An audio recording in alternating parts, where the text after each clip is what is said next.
Seorang pernah berkata, "Ya Rasulullah, doakanlah untuk orang-orang musyrik agar mereka celaka." Apa jawaban Rasulullah? "Saya diutus di sini untuk berkasih sayang, punya cinta, punya kebaikan, menebar kemaslahatan, menebar kasih dan cinta dan kasih dan sayang. Kalau tidak cinta, maka itu bukan umatnya Rasulullah.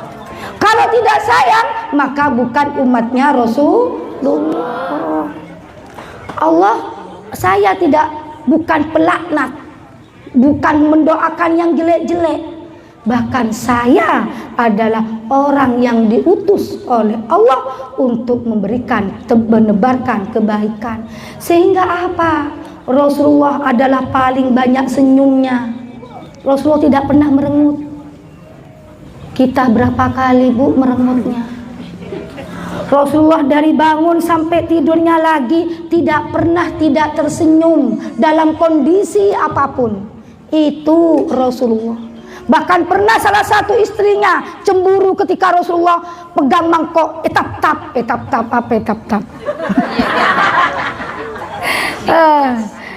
Kok dihempas, etap-tap. Pernah pegang mangkok Rasulullah, sudah pegang mangkok, diginikan. Ditampon. Bahasa Madura itu. Pokok paham kan? Lalu Rasulullah diambil, Bu, mangkoknya. Beliau tidak marah kepada istrinya. Bagaimana punya suami kayak begitu? Apa kata Rasulullah? Diambil makanan yang ada sumama kita di sini, langsung ditap-tap.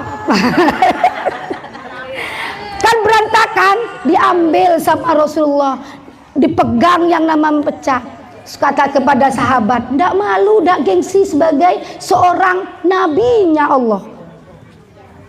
Ayo bantu saya. Masuk boleh, dimakan. Istriku lagi cemburu." Cuma begitu Rasulullah.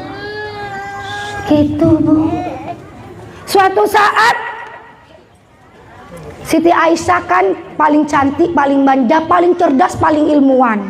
Beliau adalah perempuan cerdas dan dicintai oleh Rasulullah. Ya Rasulullah, namanya perempuan kan ya, Bu, selalu penasaran dan kepo. Ya Rasulullah, suamiku, mana istri-istrimu yang paling engkau cintai? Kalau orang laki di sini kan bingung mau mengatakan, pasti lebay. Engkau lah paling aku cintai, begitu kan? Lebay. Nah, engkau paling aku cintai. Ya Rasulullah, siapa yang paling engkau cintai dari istri-istrimu? Apa kata Rasulullah? Nanti Rasulullah umumkan kepada istrinya kalau yang paling dicintai. Ya Aisyah, kamu pegang kurma ini, kamu genggam kurma ini, nanti saya akan berkata siapa yang paling aku cintai. Begitu juga yang namanya istri yang lain menggugat. Ketika beliau malam-malamnya ketemu, sama. Akhirnya dikumpulkan. Saya akan umumkan siapa yang paling aku cintai dari istri-istriku ini. Siapa yang menggenggam kurma, itulah yang aku paling cintai. Semuanya pada pegang kurma. Lah kalau laki-laki sekarang kan lebaynya yang saya gak kenal. Kalau ke istri yang satu, kau paling cantik, kau paling hebat, kau paling baik. Yang sana tidak begitu baik, gitu kan? Lah, tapi tidak Rasulullah. Begitu mulia dan terpujinya beliau. Bukan cuma dipuji oleh malaikat, tapi juga dipuji oleh sang penciptanya. Dari saking baik dan halimnya Rasulullah Sallallahu Alaihi Wasallam. Kita belajar, Bu. Kita belajar. Pelajaran inilah yang harus kita lakukan terus menerus. Bukan hanya sekedar maulid, bukan sekedar duduk di sini, bukan hanya sekedar maulid selesai, tidak. Bagaimana kita bermaulid tiap hari, tiap bulan, tiap minggu, dalam setiap Seninnya. Bagaimana agar terus cinta kepada Rasulullah? Lah ini butuh usaha, butuh, karena Rasulullah sudah tidak ada. Anugerah yang ada, yang hari ini kita dicintai oleh Allah, dicintai oleh Rasulullah, itu dikuatkan. Karena nanti kalau tidak dikuatkan, ini akan luntur, Bu. Kalau sinyal ini nggak dikuatkan, nggak dicas tiap harinya, ini akan ngeblank. Iman juga gitu, cinta juga gitu. Walaupun suami istri, kalau cintanya, ini suami istri yang sudah bertemu setiap hari, kalau tidak dikuatkan, maka ini akan luntur. Akhirnya suami istri mati rasa. Suaminya kemana, istrinya kemana, sudah nggak tahu. Istrinya tidur di mana, suaminya tidur di mana, sudah nggak tahu. Kalau tidak dikuatkan, istilah bahasa gaulnya sekarang quality time. Iya. Dari situ ada quality time yang harus dilakukan, quality time, atau kalau berkualitas waktu, minta tahu quality time. Tuh. Bagaimana berdua? Sabe anan kelun. Kita kan begini, kalau punya anak pertama foto duaan begini. Kedua, kalau tidak punya anak, setelah punya anak, anaknya ditaruh di pinggirnya, suaminya berjarak. Punya dua, berjarak lagi, akhirnya habislah cintanya suami dan istri itu. Anak tetap ibu dan bapak, anaknya suruh ke pinggir, ibu dan bapak tetap harus menguatkan cintanya. Kalau tidak, habis, karena tiap hari tambah kerok, tambah berkerut, yang dilihat tetap itu. Maka kualitas ruhnya yang kita kuatkan. Karena cinta ini bukan pertemuan fisik, tapi pertemuan ruh. Buktinya, Bu, kalau suami waktu masih kematian baru panjenengan, itu kan kepikiran ada di mana suamiku. Lah, kepikiran bukan pertemuan fisiknya, tapi pertemuan ruh. Kalau cinta dikaitkan dengan yang namanya jasad, berarti kalau dia lagi pergi hilang. Ya apa tidak? Kalau suaminya lagi ke DPW, mama, hilang, lupa kalau punya suami, atau lupa kalau punya istri. Karena cintanya hanya cinta fisik, bukan cinta ruh. Tapi kalau cinta ruh, dia pun mati masih kepikiran.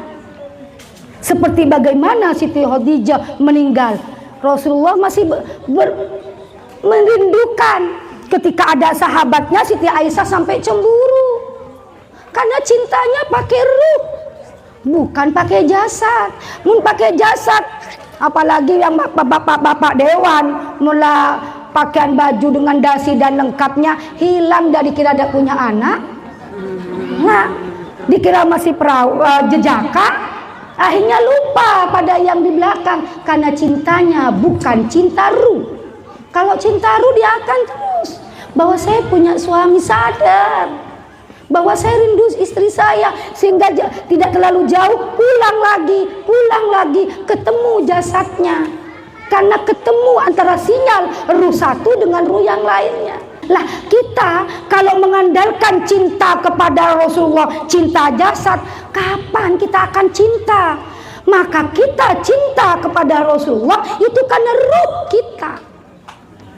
Maka untuk cinta ruh ini kita pelajari, Bu, bagaimana Kanjeng Nabi. Kita akan nangis, ya Allah. Begitu hebatnya Rasulullah, begitu mulianya Rasulullah. Ketika suami sudah tidak kenal istri, istri tidak kenal suami, anak tidak kenal ibunya, ibunya tidak kenal anaknya, Rasulullah yang akan memberikan syafaat dan pertolongan. Dikumpulkanlah kita.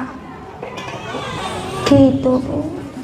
Begitu juga, walaupun pejabat sampai ke pejabat DPW provinsi atau bunyai, kalau sudah ada di kuburan, semua sudah tidak mampu mendampingi, hilang kita di berhadapan. KTP sudah tidak ada, sertifikat sudah dirubah, sudah miliknya orang yang ada di bumi, yang di alam perut di perutnya bumi akan ditanya.